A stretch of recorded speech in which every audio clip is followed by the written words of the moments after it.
Welcome back to Two Guys, One Car, a podcast showcasing individuals who live rather than just exist. I'm one half of the duo, Kyle, and today we'll be talking with Prashanth Shanmugan. So how did we come across Prashanth? In December of last year, we attended the Sunsets Festival on all the northern beaches. At the event, both Josh and myself had separate conversations with Prashanth about a variety of topics. His curiosity, wisdom, and outlook piqued both of our interest, and we've hung out a numerous amount of times since. We finally got around to teeing up the pod, and now we're here. Throughout the conversation, we break down how Prashanth became interested in connecting ideas and people, his thoughts on what your 20s should look like, conquering oneself through responsibility, and plenty more. Personally, I find Prashanth's global mindset, as he would call it, to be extremely insightful. His time with World Bank and United Nations and many other international corporations allow him to have a holistic outlook on topics outside of his professions that he's associated with. And what's beautiful is his varied experiences and opinions all lead to one simple and crucial attitude: don't be a dick. As always, we greatly appreciate your support. And now, without further ado, here's today's episode.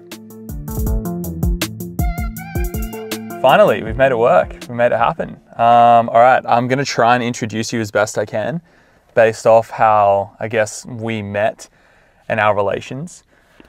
I would say that what you do is you're a geopolitical strategist. I would say that you do a lot of work in humanitarian industries. And I would also say that you're a writer. That they're probably the three things that would that's how I would introduce you, with those three things.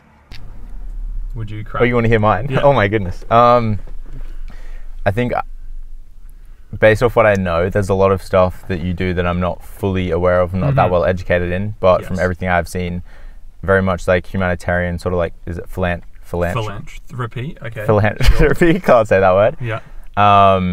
And I think you're just a very curious individual who likes to bring people up. Like, you like to meet ordinary people trying to do extraordinary things and aid them in any way possible. And that has been my experience with you.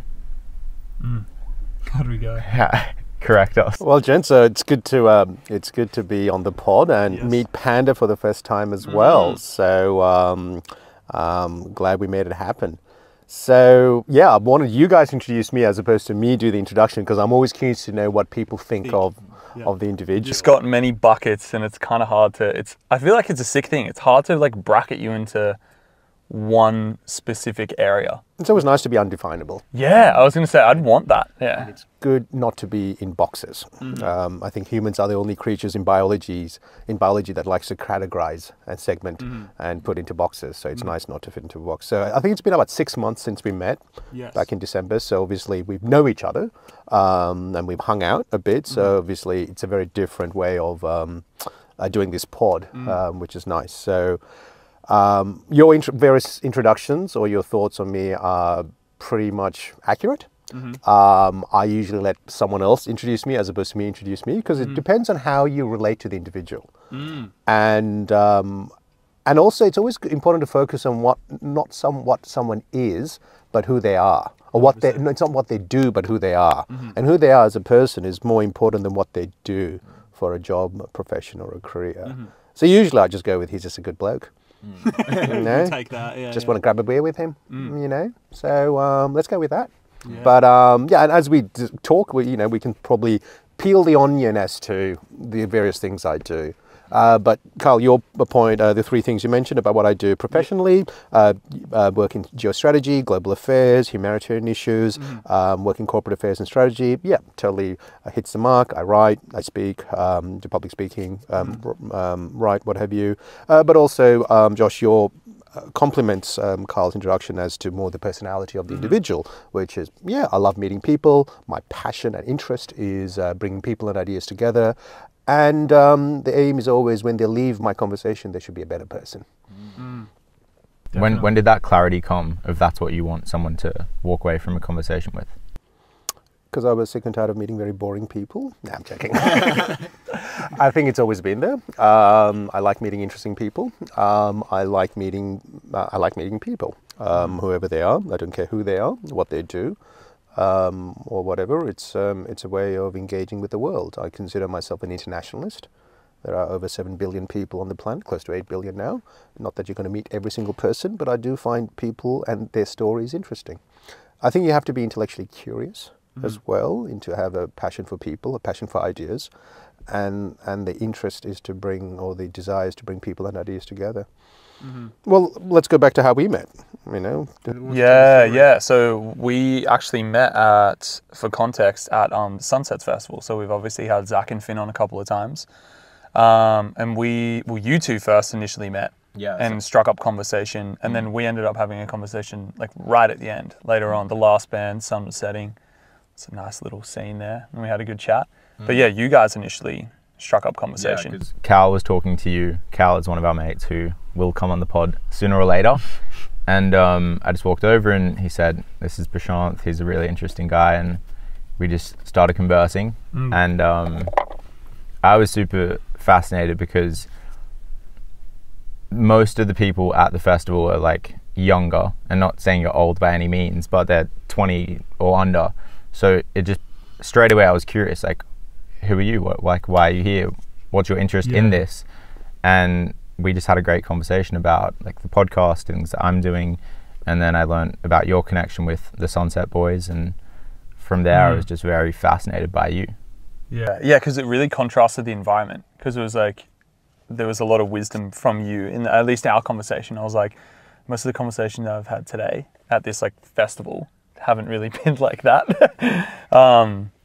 Yeah, and I think like, I was the same. It just struck curiosity, because again, like I think we talked about a bunch of different bits and pieces, but because you spoke about so many different things, and I think the connection with what was the band, the Dutch band? Wasn't there a band that that's why you were there? There were 3 Dutch artists, yeah. And you had the connection with the Dutch Consulate General, and that ended up kind of you being there. And that was super interesting to me, because that's just information, stuff that I don't know about. So I was just like, I'm super curious to see like what you actually do. And like, and kind of linking that with conversation about the podcast and your interest in the podcast was just like, where could this go? This is very fascinating, very untouched realm. So so we met through that, and then we've obviously met up a few times, had conversations back and forth to try and organize this. But yeah, I think something I really wanted to talk to you about is you being able to connect, or your passion for actually connecting ideas and people. And like, how do you see like that being something that you're able to do in the future? Like where do you think you could go with that? So let's go back to our initial meeting. So yes, Finn and Zach contacted me through the event producers, because they had these 3 Dutch DJs coming, and I suggested through my contacts, hey, it'll be great if we invite the Consul General, or at least the consulate, because it's also a good way of sourcing funding as well, because culture and the arts is an export source for certain European countries, and you know, with festivals it's always important to get as many grants and funding as possible, and awareness. Maybe not for this edition of the festival, could be future editions. So Sydney's home to the largest number of consuls general after New York.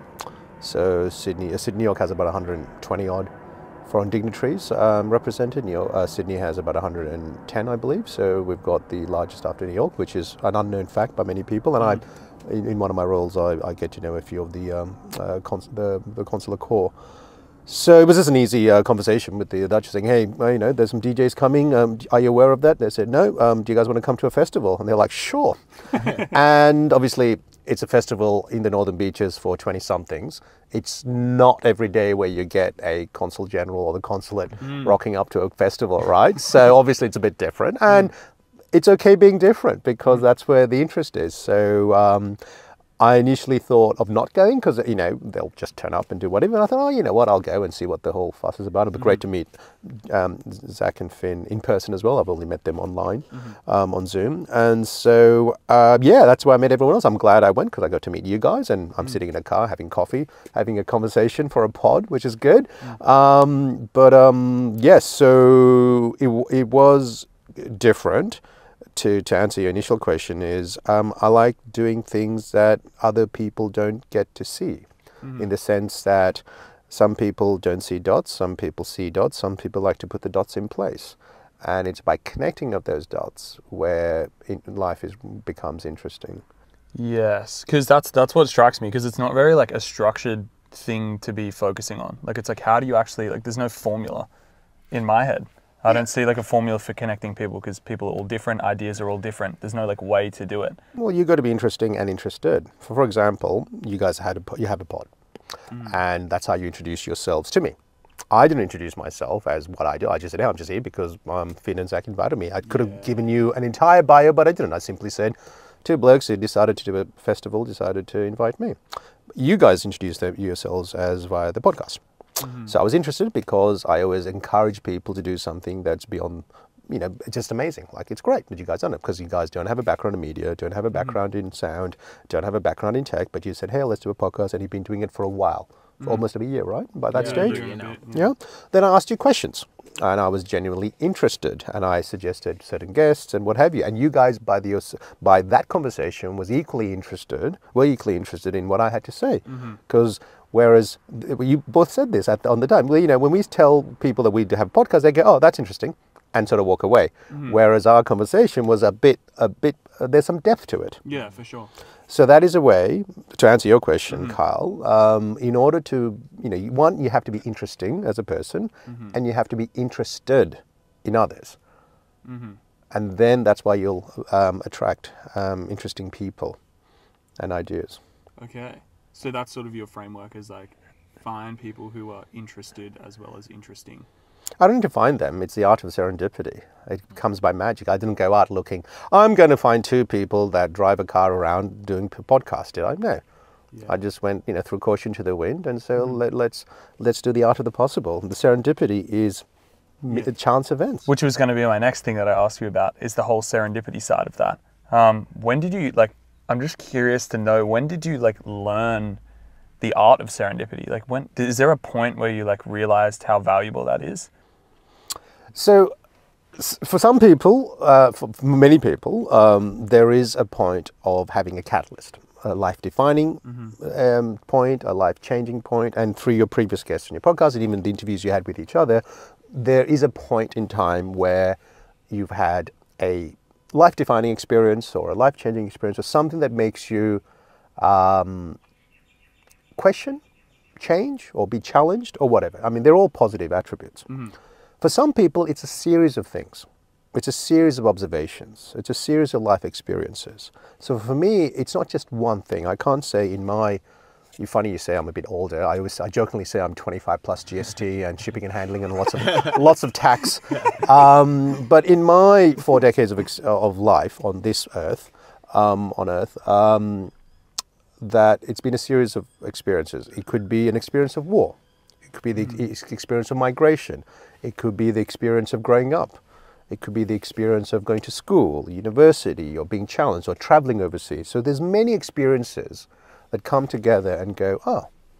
So there's not just one thing, it's several things. I think by nature, you're born with certain attributes, or you have certain qualities. Some people are very good at remembering things. Some people are very good in sports. Some people are very good at whatever. They're attributes. So it's by looking at your talents and be awesome at it. Which is a segue into saying, I actually don't believe in following your passion, because it's such an overused phrase and people don't actually know what it means. I actually believe in following your talent, be awesome at it. Because people that say follow your passion are usually people that are already rich or successful, and it's just a throwaway line. What does it mean? I mean, all these people that say that, follow your passion, made money or became successful by doing very, very mundane things such as, I don't know, software as a service for health scheduling. Was that really their passion? Or they were in accounts. Was that really their passion? No. They found something that they were good at, they were talented in, were really awesome in it, and became the subject matter experts in it. Then use that notoriety, the credibility and the finances from following their talent to follow their passions. If you can combine your passion and your talent professionally, you've struck gold. But it's very rare for people to do that, which is why it's open. It's important to have the art of the possible and open to the art of serendipity, of seeing what catalysts you'll meet in your life who will challenge or change or inspire you or motivate you to finding your purpose, which is beyond talent and passion. What is your purpose? And you may have one purpose or you may have several purposes, and your purposes may change throughout your life. So in your 20s, I always say it's always about finding friends, maybe your mate, being fit, and learning finances. So fitness, finances, and fellowship is what you should focus in your 20s. In your 30s, it's different. It's growing up, it's building a family, it's building a career, it's being successful in other things. In your 40s, it changes. So throughout life, you'll have different purposes. Mm. And when did you initially realize one of your first talents, and how did you behave accordingly to develop that talent? Well, my interest and talent, I guess, was discovered when I was in high school, which was public speaking. I learned English in Australia, so it's not my first language. And I'm, everyone's, what is the joke? People are petrified of public speaking, and then they're scared of death. So more people rather be in the coffin than giving the eulogy, as they say. Yeah. But one should not fear death, no public speaking. So I actually was never good at speaking in front of others. And so when I was in high school, I thought, you know what, let's challenge myself. Let's get out of the comfort zone and let's take up public speaking. So I took up public speaking. I wasn't great at it, but you improve. And the other thing is, okay, well, I've got a message. Rather than doing mundane topics, let's talk about interesting topics that will inspire, motivate, influence others. So I spoke about topics that would challenge people or inspire people to think differently. So I spoke on topics that were weighty or global in significance, because it was interesting topics as opposed to the mundane that you get in year 8 or year 9 high school, as I'm sure you will remember what everyone would speak about. I think that sort of motivated me to go, oh, there's an audience and there's an interest.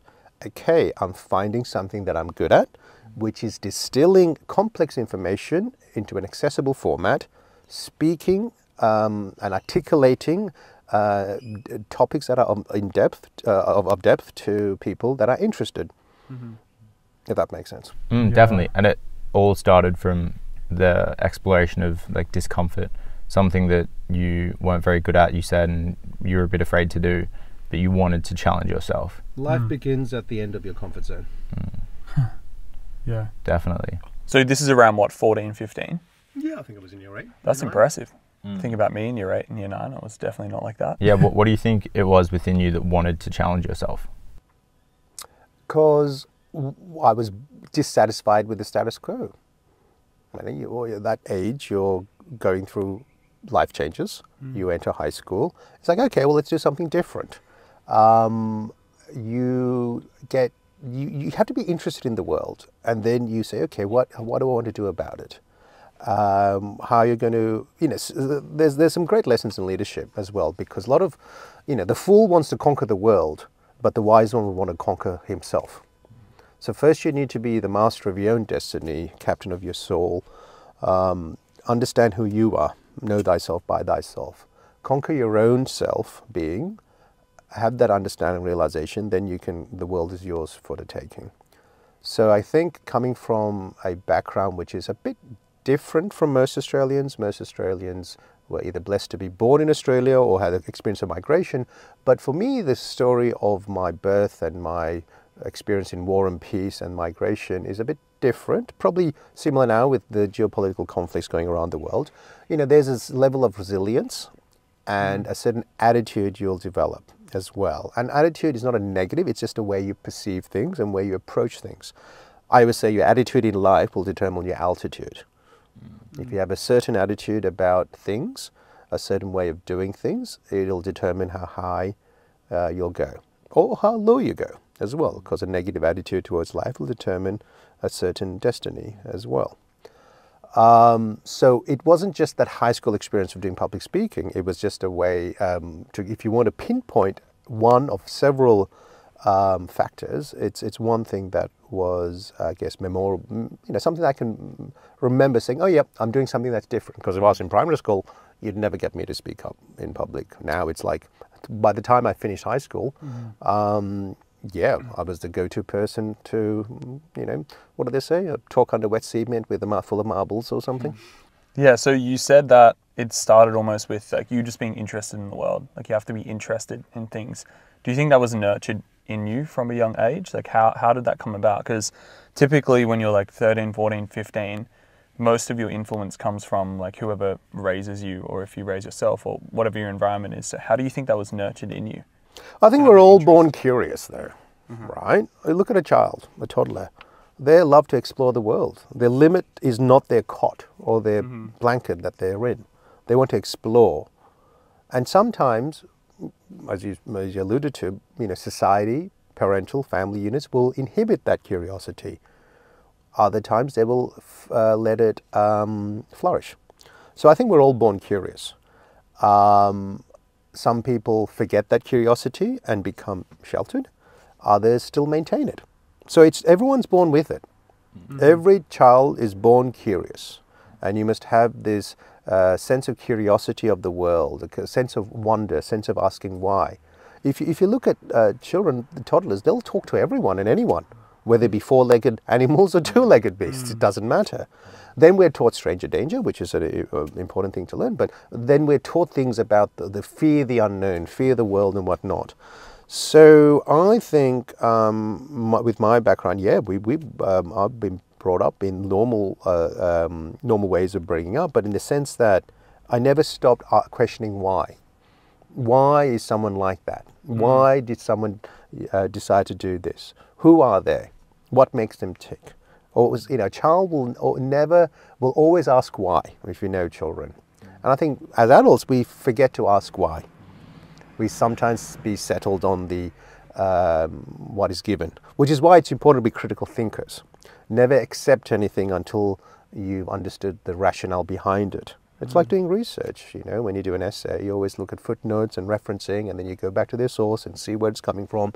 You simply don't look at a meme on the internet or on social media and think, yep, that's gospel, because that's how lies spread. So to answer your question directly, I never stopped questioning why. Okay, why do you think others stop questioning why? Like you kind of alluded to it just then. Because they want to fit in. Because you're surrounded by people that don't question why, so people start emulating or copying each other. Because you don't want to stick out of your friendship group. You don't want to be the Nigel, to use a parlance. You don't want to stick out. You don't want to be a loner. So you try and fit into a tribe, fit into a group. But sometimes that tribe may not be the right tribe for you. Sometimes you need to find new friends or new friendship groups, a sense of fellowship that will motivate you and challenge you. If by your mid-20s, in your friendship group, if you're not discussing personal development, professional development, fitness, financial literacy, change your friendship group. Because by 25, you should be able to have an idea of how you want to finish up by your 30. If you're not having an idea, then that social network you have needs to evolve. Because your 20s is about fitness, finances, and fellowship. And did you have that in your 20s? Totally. I went to university. I had a great group of friends, not just at university, but outside university. I founded the UN Society on campus. I had a global mindset, a global set of friends, and also in my 20s, it was also when I went overseas for the first time as an expat, went backpacking and decided to stay in Europe for 5 years. So in my late 20s, I had a great bunch of friends when I was in Europe and what have you. So yeah, and this is before the world of social media and iPhones. So this is prior to 2007 when the iPhone came out, right? So obviously being connected with people was different. Well, I wouldn't say it was hard, it was just different. It's different now. Some would say it's easier. Some would say it's harder now because you become lazy. Whereas back prior to social media, you had to make the effort. So yeah, so the first thing is, to answer your question back, don't stop questioning why, and understand your friendship networks. And was it your curiosity that took you overseas to backpack? Totally. I'm an internationalist. If you were to ask my friends, what is one word you would describe Prashanth as, they'll say, oh, he's an internationalist, or he's globally minded. or they'll use a iteration of words with a similar meaning of globalist, internationalist, globally minded, something of the world, because no man is an island unto himself, right? So though I call myself an Australian internationalist. Before you see the world, you must see your own country, understand its culture, its attitude, its history. And one thing I did before I went travelling is to travel the length and breadth of Australia, not just the cities, but rural and regional Australia as well, and they're very different. And so you got to be a citizen of your own country before you can be a citizen of the world. And I'm very much internationalist. So yeah, it was definitely curiosity about the world. What do you think the importance is of traveling and experiencing your country and your culture first before seeing the world? Well, first of all, when you're 18, you can't afford to travel overseas. It's a lot cheaper to see your own backyard, and why not? Because the other thing is, when a lot of people travel overseas and go backpack, they meet others from other countries who've been to Australia, and they've been to more places in Australia than we have, which is a shame. It is important to at least leave your own city and travel out bush and see how different people live in your own country. Then you have a better appreciation, understanding of it. And when you go traveling, you can be the best ambassador for your nation. So if you're young and if you have the means, by all means, travel around your own backyard. Maybe volunteer at a homestead or a soup kitchen or something. Do what backpackers do and hire a car and go up north, or go, do the Great Ocean Road down south, or cross the Nullarbor, or explore Perth. I don't care. Do something. Go to a different state. You cannot leave Australia without leaving your own state first. Like, do something different, and it's important. And people say, oh, we'll leave it till we're retired. Well, that's what grey nomads are, but why leave something later? Why not do it now? It's a lot cheaper exploring your own backyard. And then I think you'll appreciate going overseas a lot more. More people have been to Bali than Byron. Well, I suppose people go to Byron now, but yeah. I'm definitely guilty of that. Have you left Sydney? Oh yeah. Have you left New South Wales? Yeah. So you have travelled? Yeah, but in a sense of like, I could do more, but to your point of talking about like, oh, we'll leave that till we're retired. I always think about doing Oz since we went out and did the drive. Yep. I saw so many families out there, like couples raising like really young kids. And I was like, damn, I'd love to do this, but raise a kid for 2 years, like whilst doing that. So for me, that like puts that on the back burner and then makes me think like, oh, then I'll just travel internationally while I'm young. But that's an interesting perspective you put forward, because when you leave the country, you're an ambassador for this nation. So it's like, which I think maybe for me, like I don't take that seriously enough, and I probably should take that more seriously. Totally. Australia's diplomats do not only work for the Department of Foreign Affairs. Of the 25 million Australians that are citizens, we're all ambassadors to our nations. So we must represent the best of our nation when we go overseas. This is why places like in Bali have changed its laws, because certain tourists aren't representing the best of their nations or the best of humanity. So I'm not saying that everyone should spend their entire teenage or 20s traveling around Australia first, but you can do it in little trips. Exactly. At least appreciate that. See how Melbourne is. See why the coffee in Melbourne is slightly better than the coffee in Sydney. So they say. If you haven't seen a game of Aussie Rules, see a game of Aussie Rules. If you haven't been to Darwin, go and see Darwin. Or if you haven't been to Hobart, just go and see Hobart. And this is what Tourism Australia should do, is basically promote that amongst young people. And also when you go travel, not just go as a tourist, maybe, I don't know, meet people from there. As I said, do some volunteer work, especially when you go out rural or go out bush. See if you can, even for a day.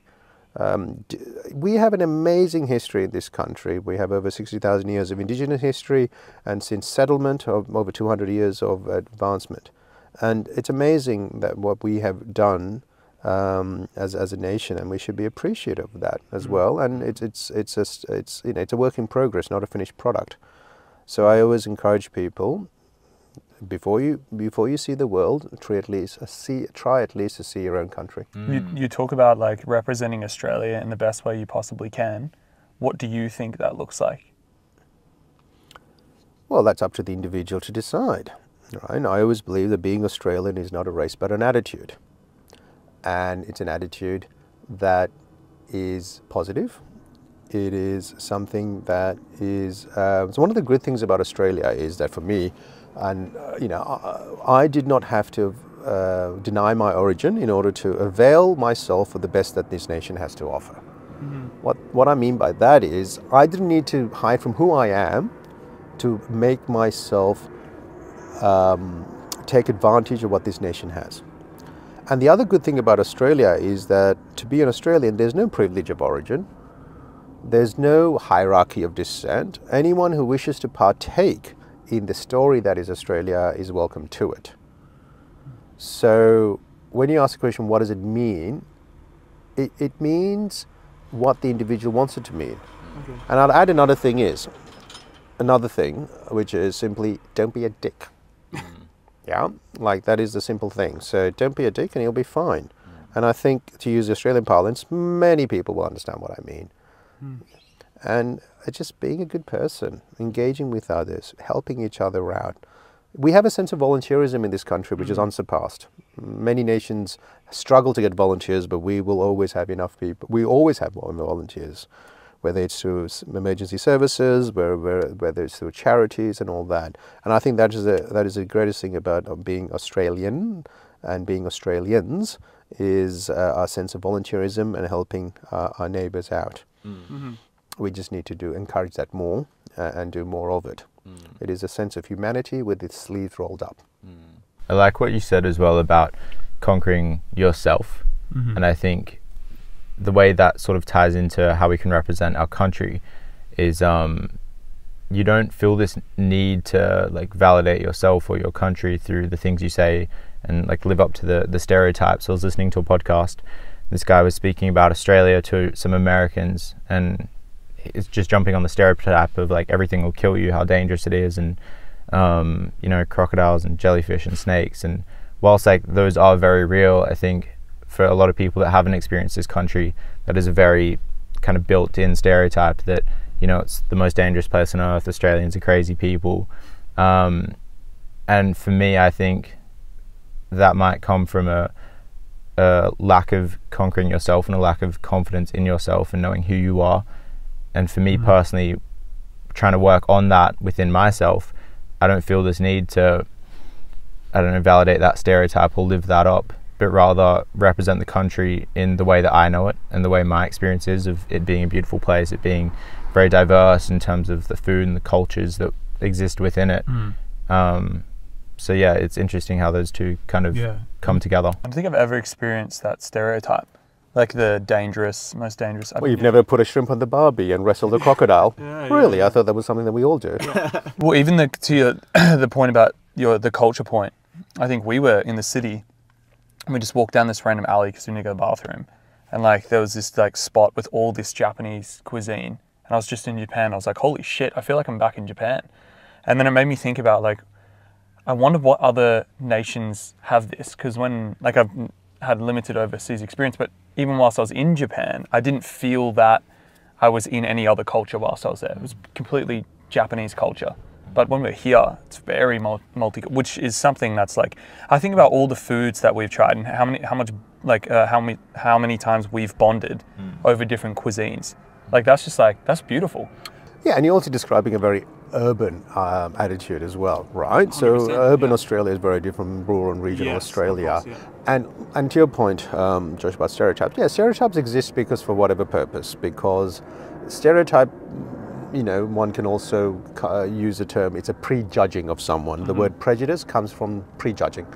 So stereotypes are useful in marketing sometimes or tourism ads, but they don't reflect reality because none of you, you guys were born here, you've never wrestled a crocodile, and I think it's more prawns than shrimps, all right? So we don't actually do those things, but hey, it's a tourism ad, it's market a different thing. And sometimes the other thing is because we really don't have a fair understanding of who we are as Australians when we go overseas, we put on the Aussie accent a bit more.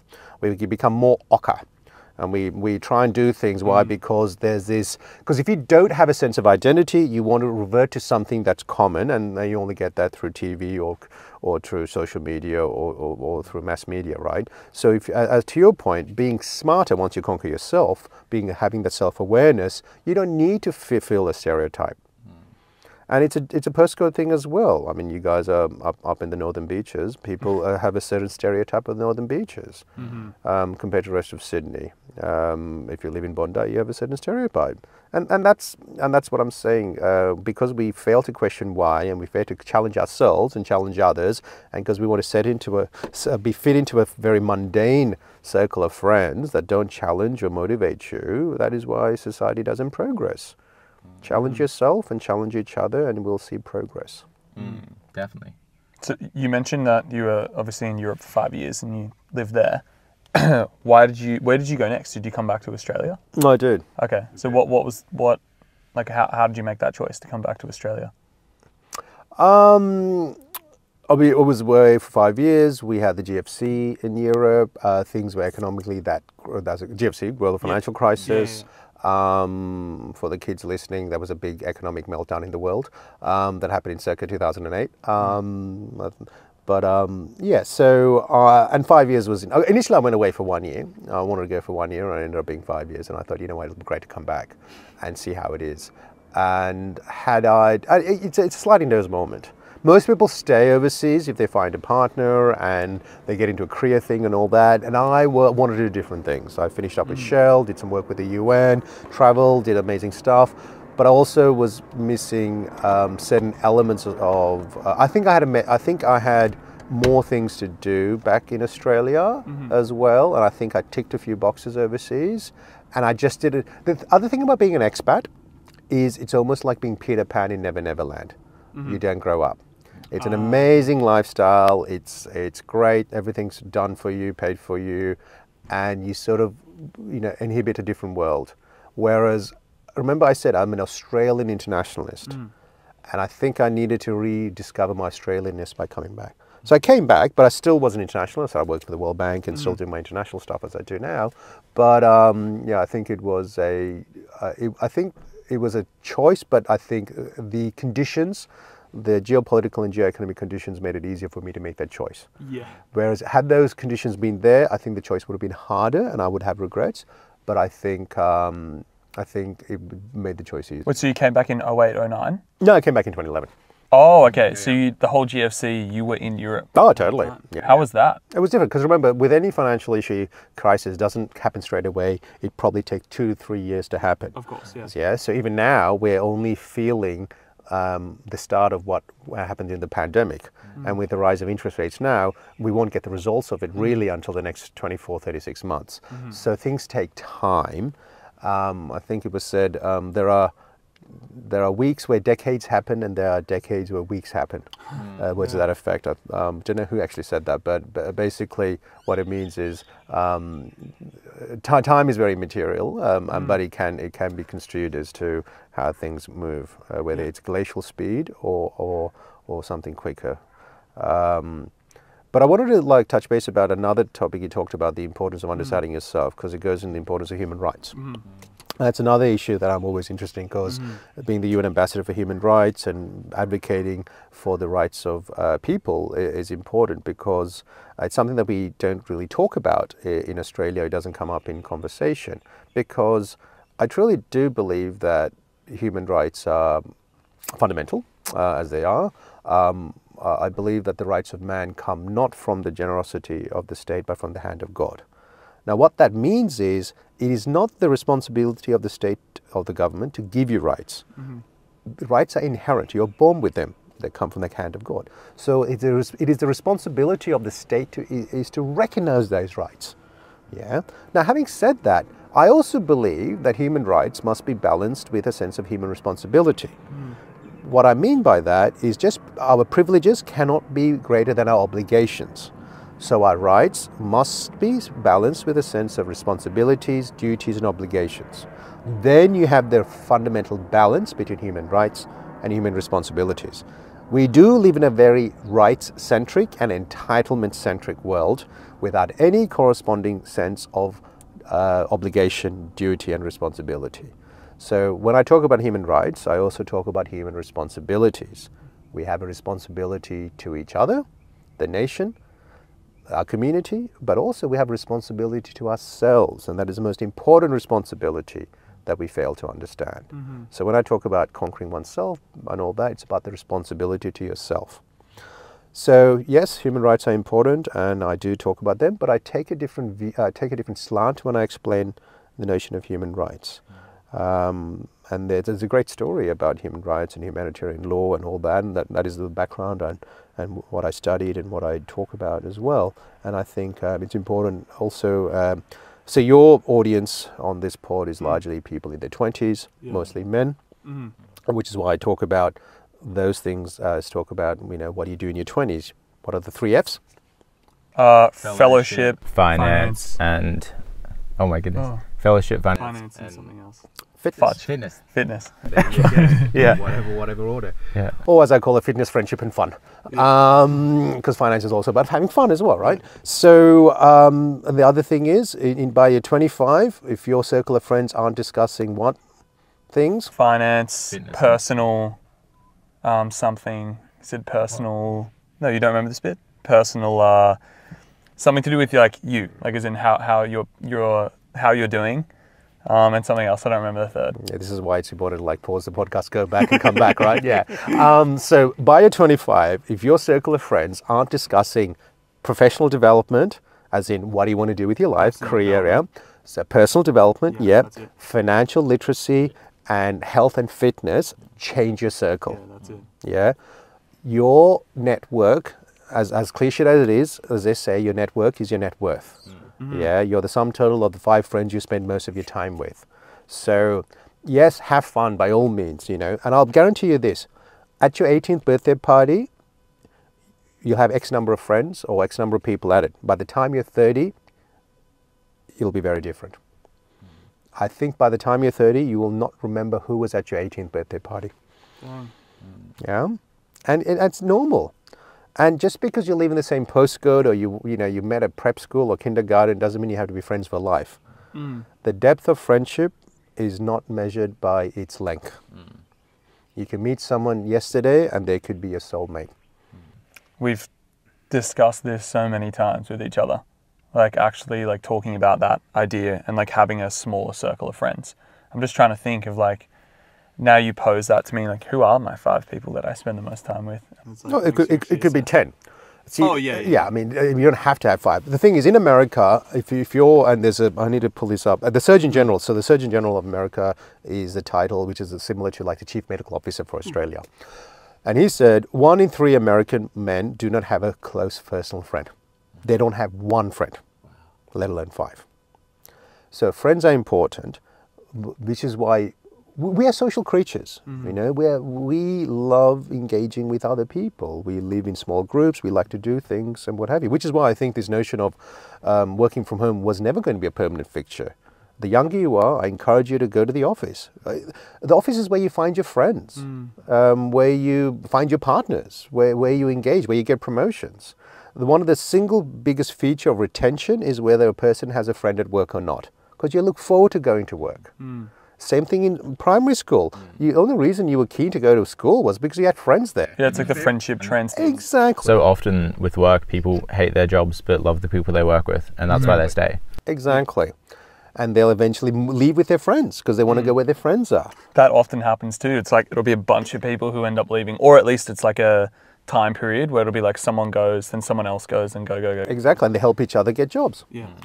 So I always use the thing about in primary school, right? You'd always pack your bag. You get, you look forward to little lunch or recess and big lunch, and you want to play with your friends. That's great. That's how it should be. Work should be similar. Look forward to getting your bag packed, go to work, hang out with your friends, look forward to lunch, and look forward to knock-off time. It doesn't matter. The biggest feature of retention is whether a person has a friend at work or not. More than compensation, more than perks such as free food or taxi rides or flights or whatever, laptops or whatever that you're meant to be getting at work, it is whether a person has a friend or not. And my encouragement is for employers is to facilitate those friendships, facilitate social activities that work so people actually find friends, or have retention or bonuses where people can actually nominate their friends to come and work for the organization. It's a lot easier if you find a friend at work that you don't know beforehand, because there's a sense of closeness. But friendship circles will evolve. Do not worry if people that when you were 18, by the time you're 25, you're not friends with, because it evolves. I always challenge people, get on, if people still use Facebook these days, look at all your friends on Facebook and try and figure it out if you remember how you became friends. So 90% of the people I'm friends with on Facebook, I've maybe spoken to once in my life, or I've never spoken to. And it's like a friend of a friend or something like that. What I do every time Facebook reminds me it's someone's birthday, if I haven't spoken to them in the last 12 months, I unfriend them. Yeah. I actually don't have my birthday on Facebook. I mean, no one actually knows my birth date, because they said I'm 25 plus GST. I have different dates, so and nice. Facebook has different reminders. So well, that's good, because you get like 4 birthdays. 100%, yeah. Especially they're right on your wall saying happy birthday. And I go, sure, cool, not my birthday. But yeah, so most people have their birthdays on Facebook, and Facebook will send a reminder. And I'll say, if I haven't spoken to them in 12 months, I'm just like, yeah, I'm going to unfriend them, because life evolves. And I'm old school. I send Christmas cards. I call people up. I don't make announcements on social media. I go, hey, this is happening. I talk to people. Some of my best friends don't have social media. We get on the phone, the phone app on your phone that we use. And we talk to them, and we usually have 40-minute conversations. We may go for longer, and we actually chat every few weeks. You navigate like that, the art of conversation. The art of conversation is picking a phone up and having a conversation. The most used app on your phone should be the phone app. It's called a phone. Good point. Yeah, we actually have a friend who was talking about that the other day. That we have this like a accountability group, and his goal was to, over the next month, to, I think it was once a week or something, call a friend who hasn't spoken to in a long time, but just cold call them. So he wouldn't hit them up, be like, hey, are you keen for a chat on the phone or to meet up? He just cold called them. And like you said, initially at first, people were like, is something wrong? Like, why are you calling me? But then he got into conversation. It was actually a really good conversation. And it was the thing that I found so cool about it when he was talking about it, was that friend, most of the other friends were like, oh, I was actually just thinking about you the other day. Like, it's just like, why we never act on those, like, on those bits and pieces that we think of, like, when we think of those people. Like, and why not? That's the thing, right? So during lockdown, the first lockdown we had, March of 2020, it was BC, before COVID, I actually created a COVID-19 call list. So what are you going to do when you're in lockdown? I mean, I'm not going to make sourdough or learn the ukulele. So I thought, you know what, I know a bunch of people. I'm just going to create a COVID-19 call list globally, because having global friends, as the whole world was in lockdown as well, remember, in March of 2020. So everyone was going through the same experience. So shared experience evokes shared memories as well. And I decided to put a whole list of people that I haven't spoken to in a long time. And I go, you know what, I'm just going to call them. And obviously I'll pick a time, if it's overseas, that's suitable to them. And if it's in Australia, obviously pick a time. And I'm the same. I'm not going to text them or say, hey, I'm going to give you a call. I'm going to say, hey, how you doing? And I think, hey, what's happening? How's lockdown? Oh, man, and people are like, this is amazing. Like, oh, it was great. Why? Because you had a human touch. Never underestimate the importance of a phone call, even if it's a short one. And for you, and for everyone, see, COVID was a great time of re-establishing networks and relationships, and seeing if you're happy in those, if you're happy in the relationship you have with your parents, your siblings, and your friendship group. And I would say, if you're blessed enough to have your parents still living, give them a phone call rather than a text. Why? Because it's amazing how you'll regret. You do not want to have regrets later when you won't be able to make those phone calls. So make those phone calls now. And yeah, that's probably the best thing I can say to people, is to definitely talk to your friends. Yeah. And it should not be a case where, as you said, Carl, when someone calls you, go, oh, is something wrong? No, it should be natural. It should be natural. Hey, like whatever. And these are the things where you have proper friendship groups, where you can still meet during the day, have your coffees, catch up, and still have a great conversation on the phone afterwards. Yeah. And texts are just so, for the most part, they can be so shallow, because it could be the situation where I text Kyle and he's busy doing something, and his girlfriend is like, oh, Josh text you this, I'm just going to reply with this. Are you cool with that? And I don't know that, but it's her words, not from him at all. And the beautiful thing about a phone call is it's someone's voice, it's them. And if you can't do a phone conversation, do a voice message. Voice notes, they're king. Joshy taught me that one. Voice notes are great. I mean, and the thing about, well, first of all, you should not use your girlfriend as your personal secretary. I don't. That was out of nowhere. And yeah, you're right. It's the art of conversation. And we have become very bad at having conversations, which is why I encourage, when I met you guys earlier and you said you have a podcast, or what's your theme? I thought we just have a conversation. I go, that's great. That's great. Because that's what we need. Yeah, why would we need to justify having an hour and a half conversation, like chat with someone? Like, I feel like there's just no need for it. Like, we can, like, in terms of the ability to market it potentially, I can understand that. But for us at the level that we're at, it's like we just want to have conversations with people we find interesting. 100%. I mean, I think I told you, well, you guys, when we first met, you should have put the microphone out and we could have just recorded that, because it was like, because that's what it is, essentially. It's unscripted, unedited, just conversation. And I think it's important, because conversation is important. The conversation you have with your parents, your friends, your siblings, your potential partners are important. The ability to critically think, the ability to be curious, the ability to have conversation defines who you are as a person. Remember, you've got to be interesting and interested. No one is going to go out with someone who's not interested or interesting. And it's through the words we say that we'll create that connection.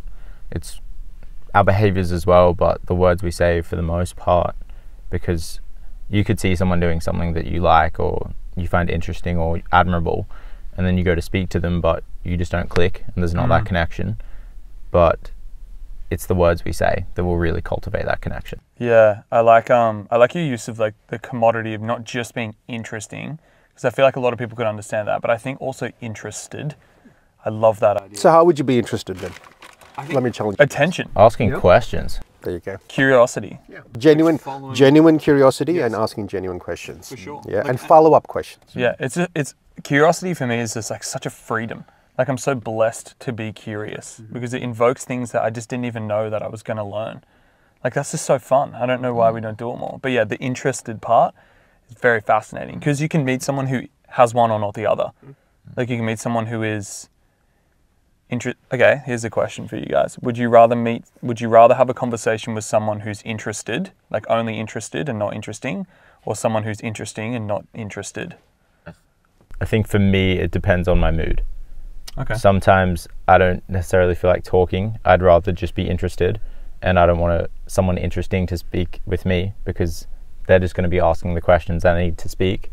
And other times I'm really curious and would love to share things and would love that. So both ends.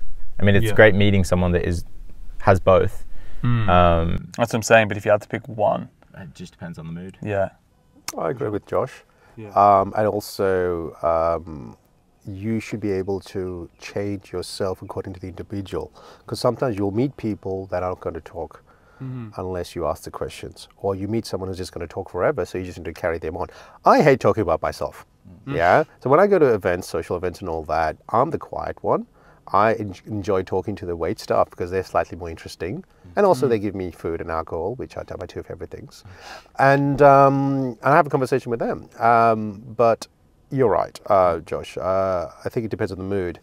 And it's hard. So a lot of people think that they're interesting. God almighty, no, they're fucking boring.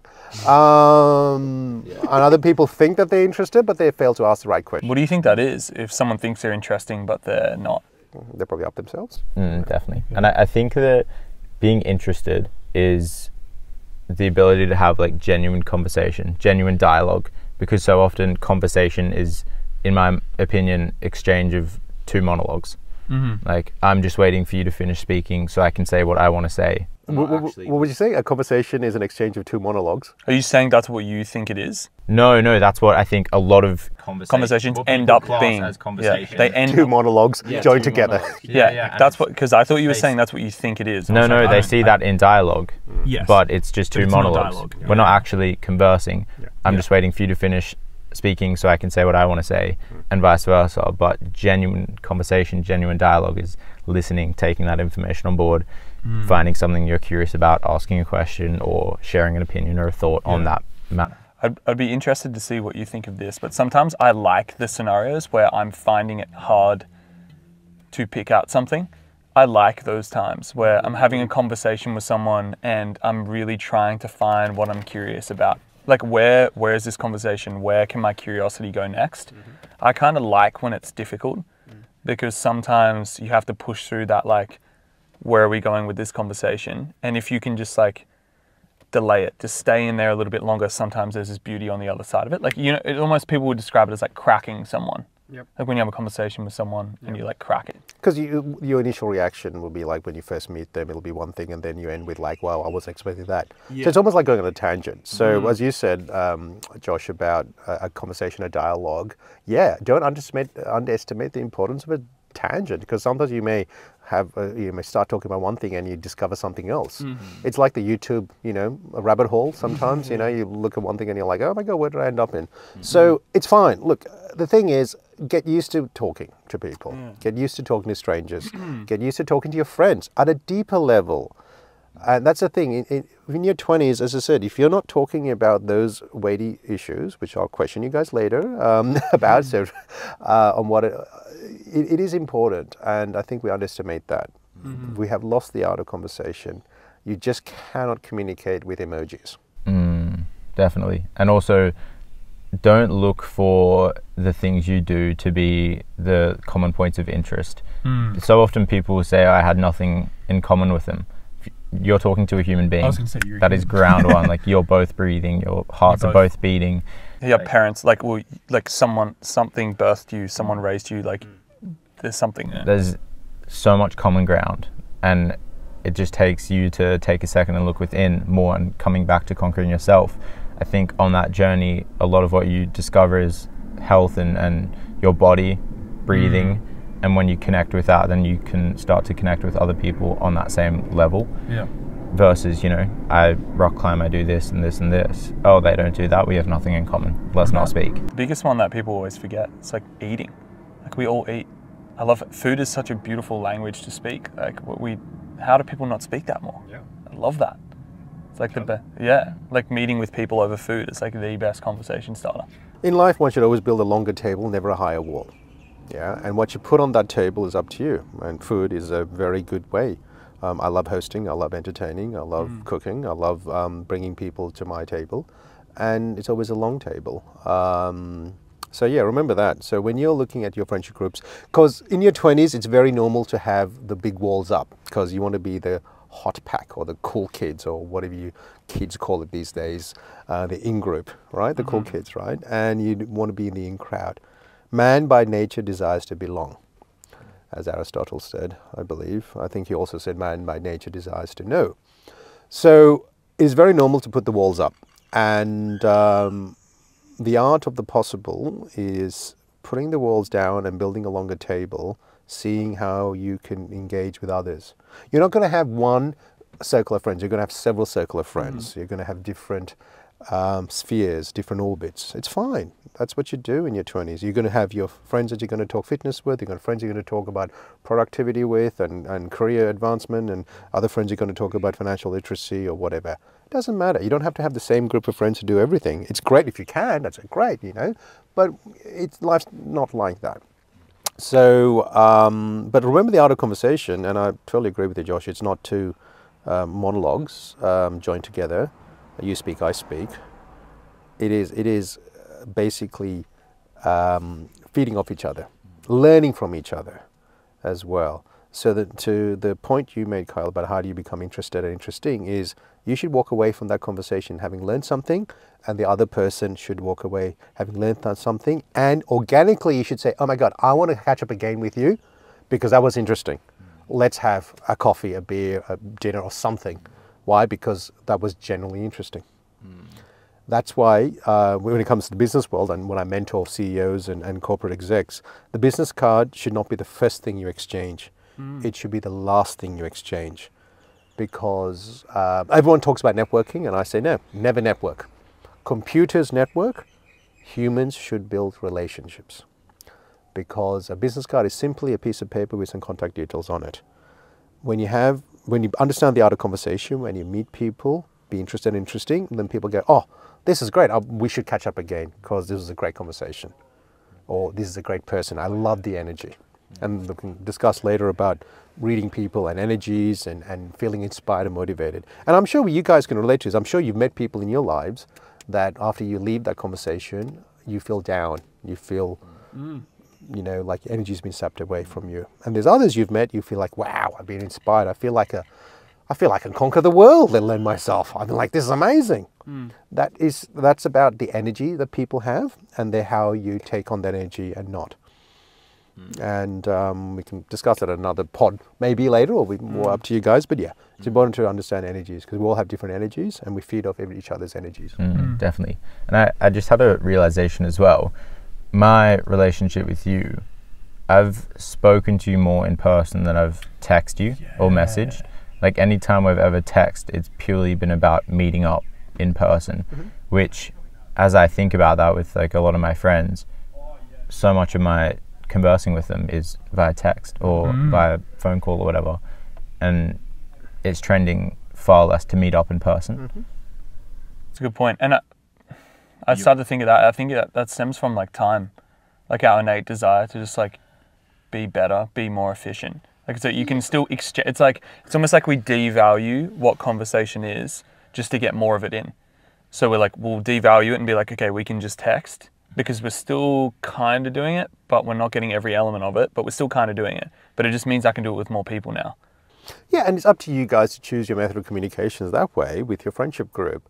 Whereas we met 6 months ago, we probably met up 6 times. Yeah, almost once a month. 4 or 5 times. Yeah, okay. So obviously, subconsciously, you must be looking forward to our coffees and lunches or whatever. And yeah, you're right. But that's, for me, it's normal. I'm not a big texter. I'm more of a phone person, and I'm more of an in-person meeting person. I mean, you know, the in-person experience is a lot better than you know, think about concerts. You know, it's a lot better, which is why I think everyone's been zoomed out as well. And obviously, if people are based overseas, you can do virtual coffees. But yeah, you're right. So until you raise that, for me, that's a normal thing. All my text is about making the effort to actually have a meeting, whether it's virtual or in person, and that's how I roll. And I think a big reason as to why it's not that case for so many people is what you said before. People put the quality of a friendship based on like time, and they feel I need to speak to this person once a week or once a month to know that our friendship still has the value. But I would say I feel closer and more connected with you than some of the people I message on a weekly basis, because I don't see them that often. And for us, we might message once a month and meet up once a month. And that is where the real depth is in the time spent together, which is beautiful. And I guess I'm now just a bit more aware of why do I message these people? Like, how's your day going? What have you been up to? It's still important to do that. So what you've come across now is this sense of awareness, right? Both of you independently had a physical reaction, or a reaction physically, and now mentally, as to a realization of, wow, that's just something that I've just discovered, which is fairly normal. And you'll do that through these conversations with people when you realize more about yourself than about others. The reason for the texting is also a benefit for the other person, because that person's level of evolution is through texting and not through the in-person experience. So therefore, texting someone how's your day is actually a good thing, because it shows to them that they care about you, that you care about them. So do that. Keep doing that. Don't change things because they're your friends, and unless it evolves, it's different. The thing what I would encourage is to have that physical in-person meeting if you can, because you guys all live in the same postcode as well. I mean, you have access to transportation. It's not that hard. Or you have a set time aside every quarter. So I've got friends who are new dads now, and basically they put in the diary 4 times a year. They meet in a pub without their kids, so at least they have some friendship and fellowship, have a drink, and just have a conversation. It's in the diary, and they make sure they attend that. So the older we get, we will cherish those in-person meetings, and I say start practicing it now. And the other thing is about, you mentioned time. Never say, I will find time. Because to say find it means that you've lost it already. Say that you'll make time, because making is an act of creation. If I can say you'll have more than 24 hours in a day by changing your attitude and your language to say that I will make time, you'll have more time. And what that is a sense of affirmation. It's a mantra. So mantras are often misunderstood in English. So mantra isn't just a prayer, it's an anthem, it's an affirmation. So if your mantra is going to be, I will make time, you will have more time. If you say, I'm going to find time, you will lose time because you've lost it and you're trying to find something. So if you catch yourself, oh, I'll find time, change it. I will make time for dinner. I'll make time to call my mother. I will make time to catch up with my friends. So people go, Prashanth, wow, you just have so much time. And I say, yes, I make it. It's the act of creation. You've lost it because it's like looking for your keys. So change that attitude in your language, because language matters as well. As with other, when I mentor young people, a lot of people say, oh, I'm studying arts, or I'm just a nurse, or I'm just working here. So why use the word just? Just is a negation, because subconsciously the person listening to you will look at the word just and negate everything else that you say afterwards. Be proud of what you're doing. I'm studying arts with a major in politics or philosophy. I'm a nurse, and yesterday I've saved 7 people's lives, or whatever it is. Dispense with the word just.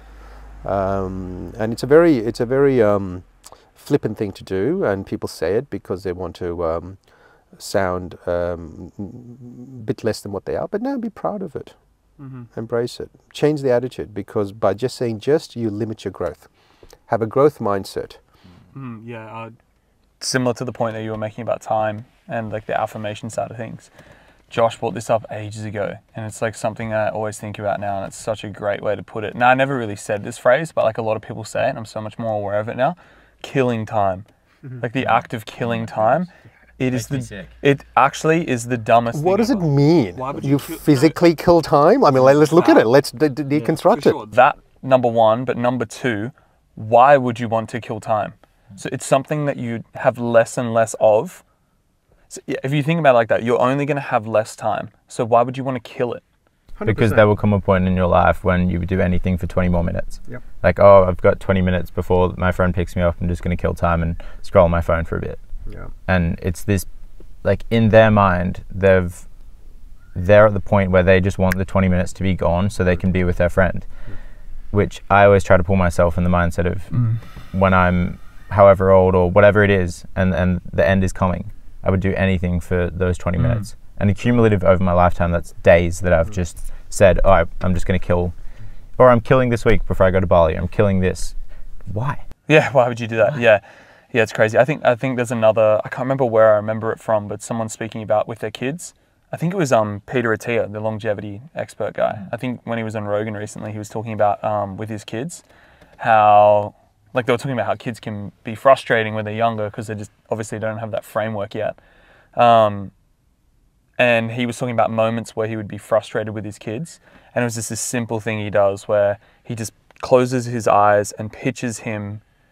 His kids have moved out of home. They have their lives outside of like home. They've grown up, and he doesn't have his kids anymore really as much.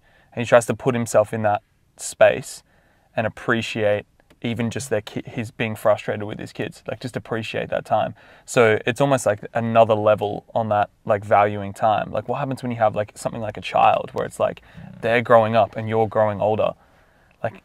Like not appreciating that would be scary. That's a scary thing to think about. I think Cat Stevens sang a song about that. Cats in the Cradle. Yes. In your 20s, you're millionaires when it comes to time. That is what you have an abundance of. Cherish it. Because as you guys said, the older you get, the less time you have. Time the devourer of things, as it said. So dispense with the word killing time, because you can always do something with those precious seconds, let alone minutes. And yeah, the notion it's a mindset shift, right? Killing time. What the fuck does it mean? Right? It is a reflection of one's attitude towards the world. Time is the most precious commodity you have, and cherish it, use it wisely, spend it wisely, and share it with those that you love, because that is the thing. Those are things that you won't get back. And as I keep saying, in your 20s, that is something that you have an abundance of. And use it wisely. So speaking of time, so you guys had this podcast, go for a weekly basis, and recently I saw that you guys are going to go fortnightly. Yeah. What's the rationale for that? Yeah. So one thing I will say, just before we dive into that, one of our guests challenged us to forget about time. And I think one of the best ways we can spend our time is forgetting about time. Because the second you are thinking about time, you're thinking about like something in the future or something in the past. It's rare that you'll be thinking about time if you're really in the present moment. True. Look, in Afghanistan, there was an expression that goes, you have watches, but we have time. So the notion of timekeeping or time, you're right, like time. We can go into the etymology of that later. It is the moment in now and how you want to use that moment in time to maximize your journey, your growth, your potential, and to be a better human, a better Australian and better person, better citizen of the world. That is what you should be considering about. But yeah, to answer the question, for us, we hit a point of conflict with short form content. Basically, people don't decide what short form content they want to watch. It just pops up on their screen and you jump off, and if someone were to ask you what was the last 5 reels you watched, most people wouldn't remember. Whereas long form content, it's a very intentional decision. If I say want to sit down and watch a 2-hour movie or listen to a 3-hour podcast, you have to really think about, do I want to spend these next 2 hours watching this or listening to this? So there's more intention behind it, which I don't know, there has to be value within that piece of content for you to want to consume it. Whereas short form, there's no real consequence of watching a 30-second reel or a 60-second reel. It just, you watch it and it's not that much time taken away from you. And I think a lot of our foundations are less stable in short form content. A lot of the stuff that when we think about our relationship, like what are the things that stand out, like the curiosity, all those types of things, a lot of that is more foundationally stable in longer form content, if that makes sense. Yeah, and for me, for Kyle, the pieces of content that have had the most impact on me have been movies, have been podcasts, not a short or a reel. I think unless you're a highly educated person, Andrew Huberman, Jordan Peterson, Alex Hormozy, I just haven't found that much value in short form, unless it's from people like them that have spent 10, 20, 30 years learning in their craft, and then they're able to put it in a nice short form and put it out to the world. So for us, we want to move into longer format storytelling, and how that relates to the pod dropping to fortnightly. We simply want to make more time to I was going to say mine want to make more time to tell those stories and put more time into that. And it is truly the idea behind it is making more time. So spend, because I say spend time, and I can confidently say spend time, because again, I see time as like that asset that we can spend. So I think spending more time on the storytelling aspect, upskilling ourselves in relation to storytelling. So obviously, like research and development, of course, actual skills, all those sorts of things. We can spend more time doing that initially now and actually telling those stories and trying to provide, I think, especially being a bit younger, like for us, the best way that we could provide impact is through practical application. I think as a young person, it's usually in practice, in lesson. So us actually going out there and doing things ourselves, and almost learning these lessons practically in person rather than trying to tell someone something theoretically. I think that theory it's so based in wisdom. And for us, like, yes, we can be wise in some ways, but we just desire more experience. It also stems from us desiring more adventure.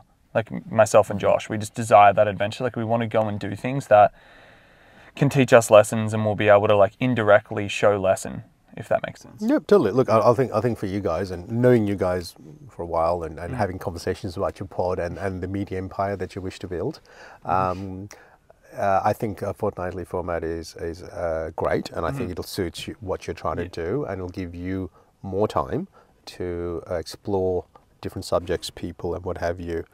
And it's great that you guys use the word storytelling, because I think that's a word and a term that's not being used as much. The weapon of mass destruction, that's a weapon of mass attraction, is storytelling.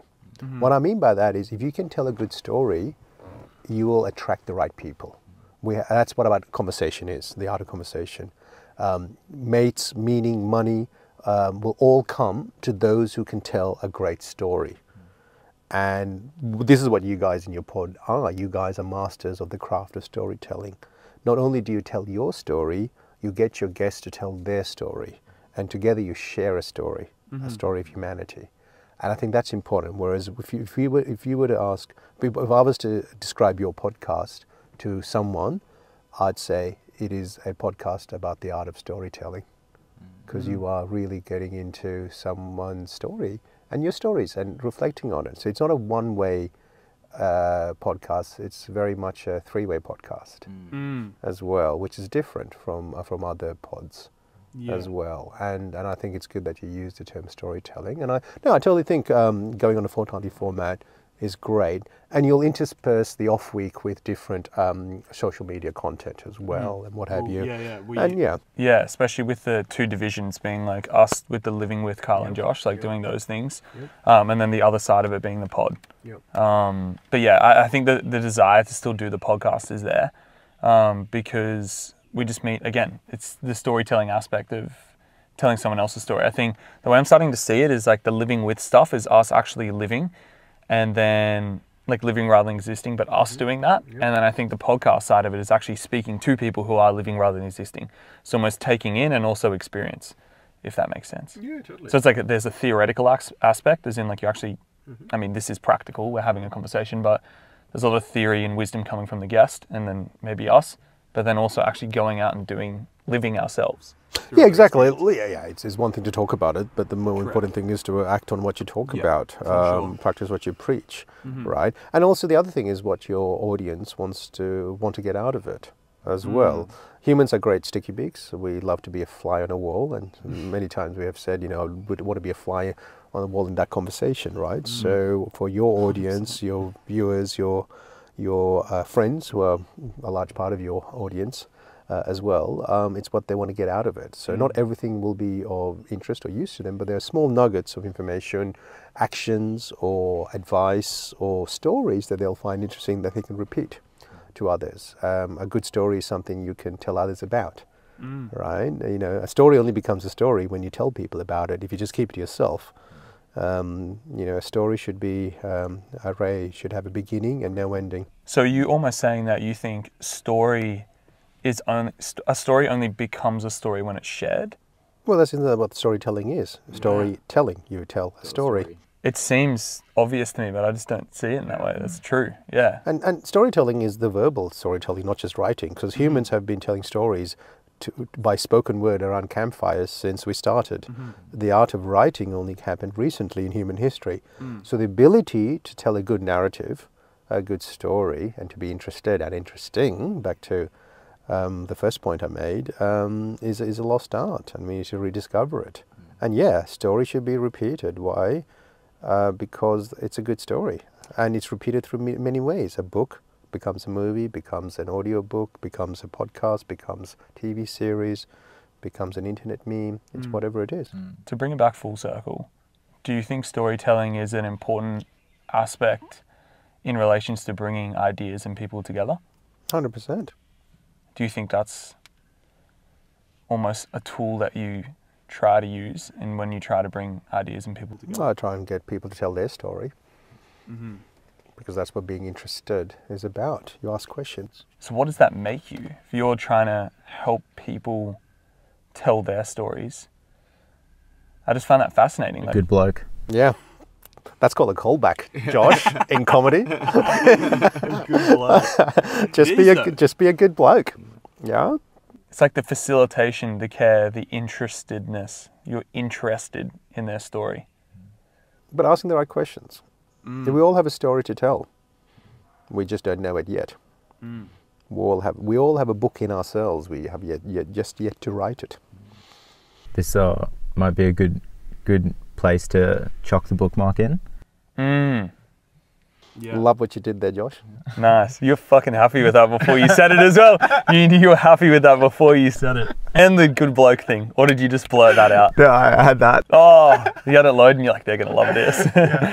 Sick. Is there anything else you want to touch on? No, look, guys, it's been a work in progress, and thanks for the invitation, and great to meet Panda as well. Yes, It was a third person in the relationship that I haven't met yet, so I'm glad I've met Panda. Yeah, there's 4 of us here today. You mentioned there's a story of 3. There's 4. Well, Panda's yet to tell. You know, have we assigned a gender to Panda yet, or is Gonna make a joke, but no.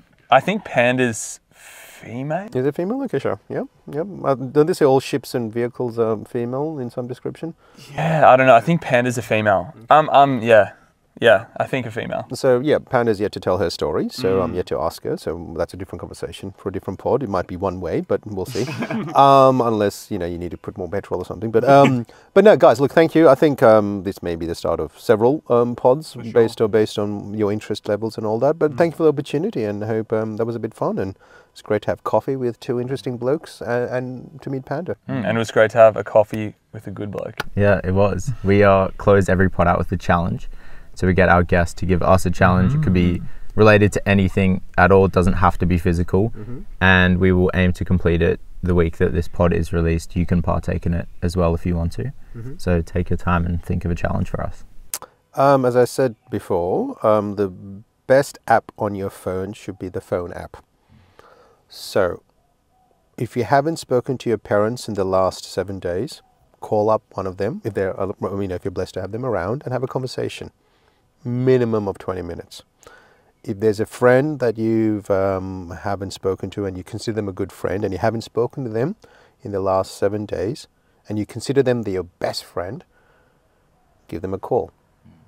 If there's someone that you feel aggrieved by and you are sort of avoiding them, give them a call and meet up for a coffee. So let's learn the art of conversation and in-person experiences. And let's use the app on your phone and make it a phone. I like that challenge. Me too. Thank you very much for your time, Prashanth. Thank you, Prashanth. Thank you kindly, gentlemen.